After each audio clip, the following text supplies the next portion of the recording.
SIT not right, కాలరాయొద్దు మా right అంటున్నారు BRS నేతలు.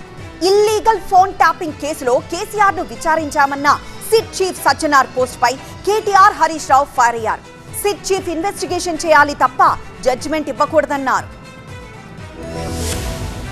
తెలంగాణలో ఫోన్ ట్యాపింగ్ వ్యవహారం నిన్నటి వరకు సర్కారు వర్సెస్ బీఆర్ఎస్ గా ఉంది. అయితే కేసీఆర్ విచారణ తర్వాత సిట్ చీఫ్ సజ్జనార్ చేసిన ట్వీట్ వల్ల సిట్ వర్సెస్ బీఆర్ఎస్ గా మారింది. కేసీఆర్ ను సిట్ బృందం విచారించాక ఎక్స్ లో సిపి సజ్జనార్ ఓ పోస్ట్ చేశారు. ఇల్లీగల్ ఫోన్ ట్యాపింగ్ కేసులో కేసీఆర్ విచారణ పూర్తయిందంటూ ట్వీట్ చేశారు సజ్జనార్. అయితే ఈ ట్వీట్ బీఆర్ఎస్ నేతలకు కోపం తెప్పించింది. సజ్జనార్ కు కౌంటర్ గా ఎక్స్ లో పోస్ట్ చేసిన కేటీఆర్, కమిషనర్ గారు మీరే న్యాయమూర్తిగా జ్యూరీగా వ్యవహరించాలని నిర్ణయించుకున్నట్లుగా కనబడుతోందన్నారు. దయచేసి దర్యాప్తు బృందానికి చైర్మన్ గా ఉన్నారనే విషయాన్ని గుర్తు చేసుకోండంటూ చురకలంటించారు.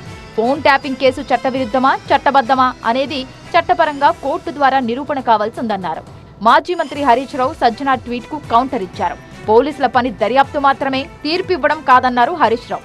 ఫోన్ ట్యాపింగ్ చట్టవిరుద్ధమని సిట్ చీఫ్ గా ఉన్న సజ్జనార్ ముందే ఎలా ప్రకటిస్తారని ప్రశ్నించారు. కోర్టు తీర్పు చెప్పకుండా అది నేరమని ముద్ర వేయడం చట్టవిరుద్ధమన్నారు హరీష్.